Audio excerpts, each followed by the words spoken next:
Hello, my name is Brandie and today I'm going to be teaching you how to make applesauce. If you are not a cook, applesauce can seem scary, but it's really easy, and so I thought it would be a great way to start what I'm hoping will become an entire video series for Lacuna Loft. Before we begin, I'm going to introduce myself. So again, my name is Brandie. If you can't tell from my accent, which I don't think I have, but I've heard from others is actually thick, I live in the Chicagoland area. I was diagnosed with breast cancer 6 years ago at the age of 31. Did the whole gamut of treatment, surgery, chemo, radiation, all that, fun stuff. Just as an FYI, I am not a professional cook or baker. I am just somebody who enjoys doing it at home. And I've never done anything like this before, so please bear with any hiccups in the process or any mistakes I make. I'm kind of new to teaching people cooking other than my family. Speaking of my family, very quickly, come here. I would like to introduce you to my videographer today. Hello. This is my 11 but almost 12-year-old son, and he's doing the camera work for me, so Yep. Thank you. And hopefully we get through this without too many hiccups. So anyway, I picked applesauce to start because it's actually quite easy to make, and of course, I think it's easy because I've been making applesauce for a very long time. I learned to make it from my grandmother, who was always making it seemed like, when we were growing up. And I still remember the first time I asked her to tell me how to make applesauce. And I came to her house and I brought a notebook and a piece of paper, and I said, "All right, Grandma, teach me your applesauce recipe, and I'm going to write down every word you say." And she laughed. And I didn't know why she laughed. And she said, "You won't need to write anything down." And I said, "Oh, I don't really know how to boil water, so I should write this down." And she basically said, "You grab some apples, peel them, chop them, throw them in a little bit of water, and cook them." And it actually is that simple, but if you've never done it before, it can feel daunting. So don't feel bad if even those instructions scare you. I'm going to walk you through everything. And I just thought that this would be a good recipe to start with because I consider applesauce a comfort food. I especially like to eat it fresh out of the pot when it's still warm. But I also still like it cold in the fridge. And applesauce is really good because not only can you eat it plain, but it's a good food to mix into other things. So my husband likes to mix it into cottage cheese. You can use it in baking to replace some of the sugar in your baking items. So I just thought it would be a good thing to have in our repertoire, in our fridge. And for those of you who are parents, you know that young kids like to eat applesauce, and it's a good food for babies. Now, whatever brings you here to this video, there's lots of reasons to learn to cook. I know, especially after cancer diagnosis, some of us are looking for ways to eat less processed food. So we want to, cook ourselves. And sometimes we want to have more control over the ingredients. I know some people are looking to reduce the amount of sugar in their foods. And so when you bake yourself, you have more control over things like sugar and salt and butter and all those things that, we might be worried about. And of course, I think the most important reason is it's fun. It's fun to be in the kitchen. And there's something really special about serving people, especially those that you love and care for, something that you've made. So whatever brings you here, thank you for coming and watching and listening. Before we begin, one more thing I want to tell you. I'm going to have my son pan the camera around the kitchen because what I want you to notice is this is not a professional kitchen. It is not top of the line. The cabinets are the original cabinets that were put in this house when it was built, like in 1950. The counters are from, I think the 80s. The oven might be the only appliance in this kitchen that is from this decade. So you don't need to have you know, the top of the line stainless steel to work in the kitchen. And this is the kitchen in my house, and this is where I do everything. So if you're afraid to start because you don't have all the best tools, let it go. Cook wherever you are. So, and my son is in the background singing let it go, which is good advice in so many ways. So let's get to the applesauce. So the recipe we're following today, you're going to use 4 apples, and we want to peel them and cut them. And you'll use about a 1/2 cup to 3/4 cup water. And then you can use about a 1/4 cup of sugar, but if you're avoiding sugar, you can leave the sugar out, or you can put less in. So, and the beautiful thing about this recipe is we actually add the sugar at the end, so you can add it to taste. So if you only want a little bit, you can put a little bit. If you don't want any, that's fine. And if you really like the sweetness, it's going to get you through the day, add in that full 1/4 cup. And the key, I think, to making applesauce, which was taught to me by my grandmother, is you never want to use only one type of apple. You want to use at least 2 types of apples. And some good applesauce apples, when you go to the store to pick out your apples, some good apples to look for is a Brayborn, Golden Delicious, Cortland, a John Mac, Fuji, Jonathan, or a Macintosh. Now when I go, I almost always pick out a Golden Delicious because it's a green apple. And I like to pick out a couple apples where the colors are different. So today I have some Golden Delicious, I have some Fuji, and I have some Brayborn. And I don't know if the camera can pick up, but they're all like 3, different color skins. And I don't know, for me, I do a better job of mixing and matching if I, try to get the green Golden Delicious and then 1 or 2 red apples to throw in. And so you will need your apples. Well, mine are already washed, of course, you'll want to wash them. You'll need a cutting board. To peel the apples, you can use a peeler or a paring knife. I prefer to use a paring knife, and I'll show you how I do that, but you can definitely peel your apple with a peeler. And then, of course, this is my sugar bowl, so you'll need your sugar, some measuring cups, and when it's time to mash the apples at the end, you can just use a masher, potato masher. I have 2 types, doesn't matter what you use. If you like your applesauce to be really, really smooth, no chunks in it at all, you can blend it with an immersion blender, or if you have a blender at home, you can throw it all in a blender and blend it in there and get a really smooth texture. If you like your applesauce more chunky, you're going to want to do it by hand and use the masher. Some people will blend half of it and mash half of it by hand and get kind of a good mix. Again, the beautiful thing about applesauce is you can control what you like. So if you like it more chunky, make it more chunky. If you like it more smooth, you can definitely smooth it out. Alright, so to begin, we're going to peel and cut our apples, and I'll show you how I do that. Alright, so we're going to start by peeling our apples. If you have a peeler, you're just going to take it along your apple. If you get hungry while you're working on this, feel free to nibble on the peels. Good source of fiber. All that jazz. I prefer to use a paring knife. And so the paring knife, you're going to do the same thing. You're going to pull it towards you.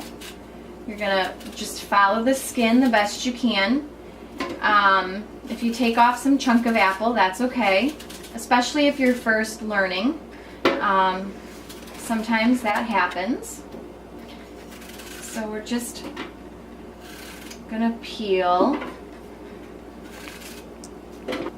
Alright, so once your apple is peeled, so I like to hold it upright and down one side where the core would, along the core, just cut a piece off. And then I flip it on that, now I have a flat side and I'm going to flip it on that flat side. Do the same thing and go around and cut all the pieces off. Sometimes I can get a little more off my apple core, so I'll do that. Oh. Okay, and then once I've done that, slice it and then dice it a couple times and throw your apple into your pot. Now, another great thing about applesauce is you can easily double, triple, quadruple, times 10 the recipe. Whatever, you know, because this can be frozen. So you can do like this huge big batch. If I'm making a huge big batch of applesauce, while I'm cutting, I will fill my pot up with cold water. Now, when the apples sit in the cold water, it prevents them from browning. And since I don't want my applesauce to look that brown, if I'm only doing a small batch, I wouldn't probably do that because I'll get through the apples fast enough. So again, this recipe was for 4 apples. And this apple has just a little bit of a brown spot. So one of the reasons I like to use the paring knife is I'm actually going to cut that out with the peel. And so it's a little nicer. That's why I prefer the paring knife. You can cut any spots out that need to be cut. And keep on moving right along. And again, I'll go down one side. Now that I have a flat spot, I'll slice, turn, slice, turn, slice, slice, turn, and then cut my apple into some more pieces. Alright, so I've cut all my apples. If you've soaked them in water, you're going to want to drain all that water out. So I'm just going to dump it and then put all my apples back in the pot.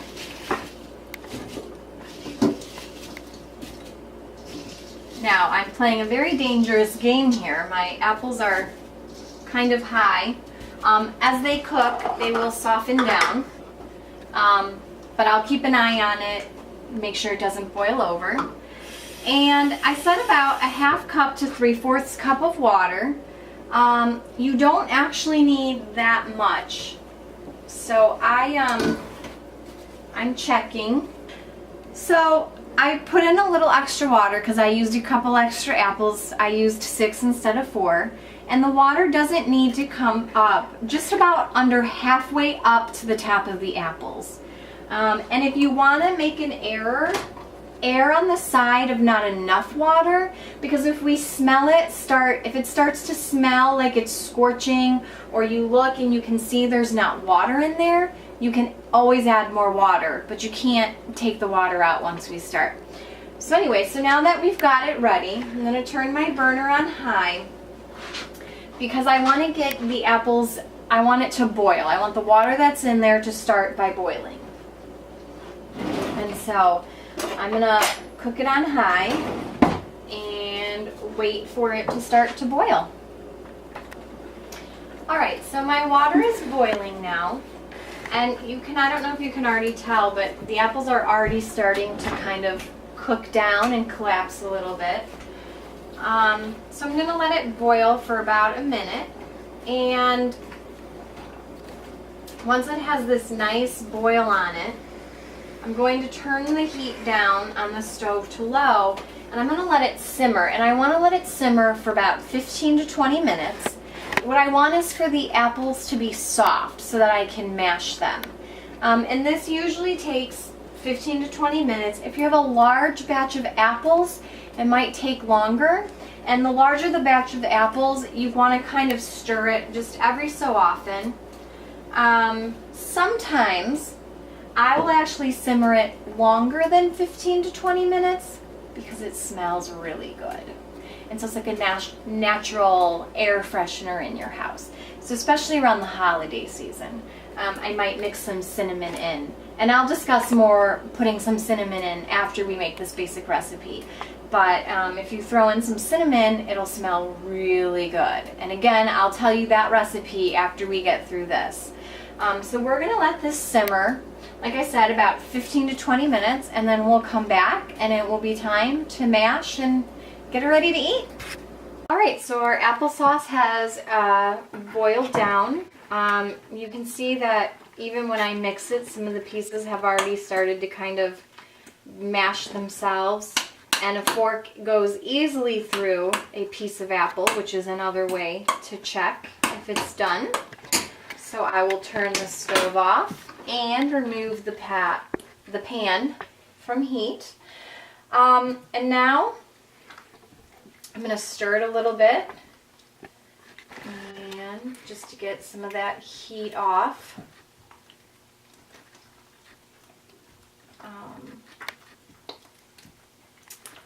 And then I'm just going to mash it. So I just put my masher in, press down, wiggle it around, clear off the stuff from the top. And like I said, if you like your applesauce a little chunkier, this is all you need to do. If you like it a little more on the smooth side, you can dump it into a blender and blend it, or you can use an immersion blender. I'm just going to quick immersion blend it just to kind of show you. I have a very basic immersion blender, by the way. I think it was like $10 at a cooking store. So again, I don't have anything fancy. I'm just going to mix it up a little bit. But I don't like mine actually too thin, so that's all I'm going to do. Now, if you would like to add sugar, this is where you would add it. Before I add the sugar, I am going to actually split my applesauce in half. And I'm just going to eyeball it. Putting it in these glass containers. In the fridge, this applesauce will stay fresh about 2 weeks if it's in an airtight container. And so, now I like a little bit of sugar in mine. I think the recipe says up to 1/4 of a cup. I don't usually put that much in. Apples are kind of sweet on their own, so I'm just going to throw in a little bit. At this point, some people will add in some lemon juice. You can add in a teaspoon or so. That will also add a little bit of sweetness to it. And some people use it so the apples don't change color. I don't have a problem with my applesauce that I've noticed, so I leave it just like this. And now it's ready to go. I can stick it in the fridge, or I can freeze it, which I will show you in a few minutes. But before I do that, I'm going to show you another version. So if you like cinnamon applesauce, you can make the applesauce the same way. 4 apples, 1/2 cup to 3/4 cup of water. But when we pull it off, what we're going to do, instead of adding a little bit of sugar to taste, we're going to add some brown sugar and some cinnamon to taste. Now, I like to double my recipe and split the batch half and half because some people in my house don't like cinnamon. That's actually just me. And so I will split the recipe in half and add 3/4 cup of sugar. Brown sugar. I said that all wrong. Please forgive me. I will add 1/4 cup of brown sugar and about a teaspoon of cinnamon. Now, if you are a cinnamon lover, you can add more for sure. And if you want it to taste more apple pie-ish, you can also add in a little bit of nutmeg.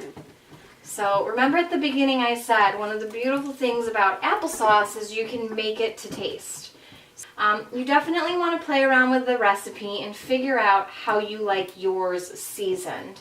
Now, if you know from the beginning that you want to make this cinnamon applesauce, you can add the cinnamon in while you're cooking your apples. It gives it a little bit of a richer flavor. It kind of infuses the apples a little more. But again, I wait to add mine because I split mine at the end. So, alright, so I have my regular applesauce and my cinnamon applesauce. Another variation that I'm not going to show you, but I will tell you, you can also make a strawberry applesauce. And for that, you would start with your 4 apples.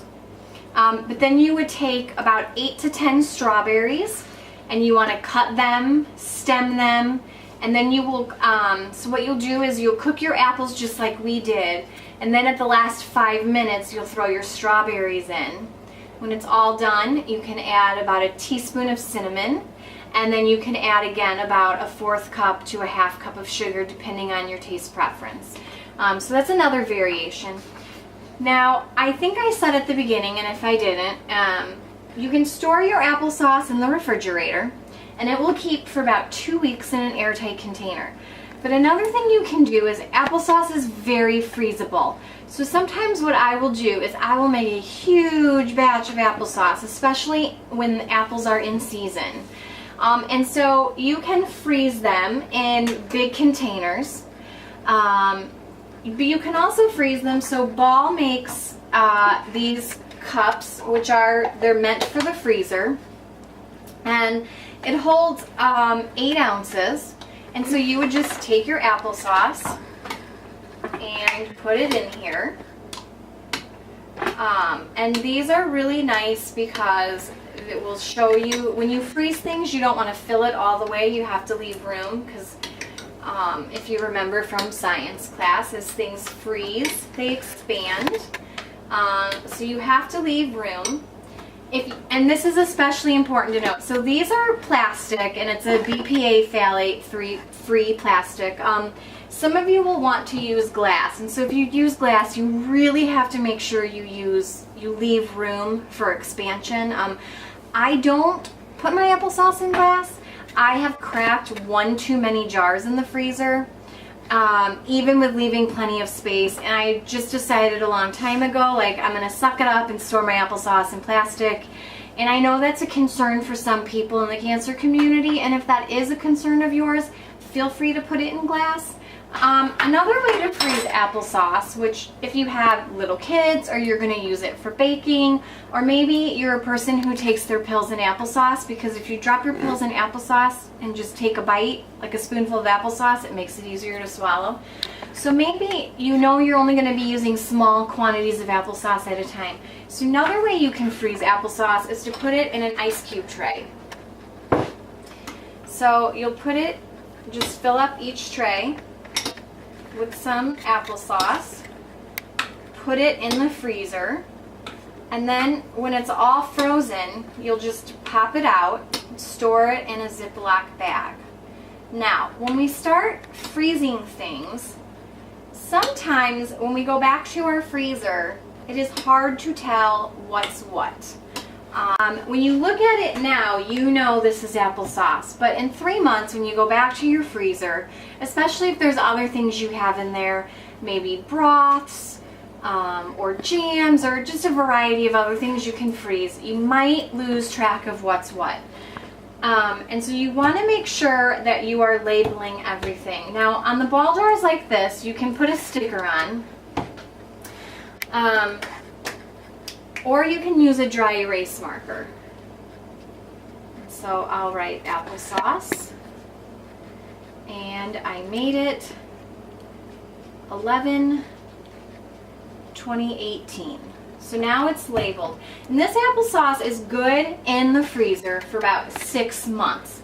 If you have a deep chest freezer, it's good for about 12 months. And if you are using the ice tray trick and you're gonna pop the ice cubes out and put them in a bag, same thing, you wanna label your bag, applesauce and when you made it. If you are putting things in your refrigerator and you wanna keep track of it, you can also label glass with a dry erase marker. Applesauce 11/18, because dry erase marker will wipe right off. So I think that's about everything I know about applesauce. Thank you so much for watching. A big thanks to my special videographer, Carter. And also thank you to Mallory, because when I floated this idea to her, I wasn't sure how it would go over, and she was like, run with it and we'll go from there. So thanks to Mallory for letting me do this. If you guys have any questions or comments, feel free to leave them in the comment section. I'm saying a lot, I'm sorry. If you've enjoyed this and you're like, hey, I've always wanted to know how to make spaghetti sauce, leave that in the comments too. If there was anything that was unclear, please leave that in the comments, and I apologize if something was unclear or if I left you wondering about something. Again, this is kind of a whole new world for me, so thank you for your patience. And I hope you all have a great day and make lots of applesauce. Bye-bye.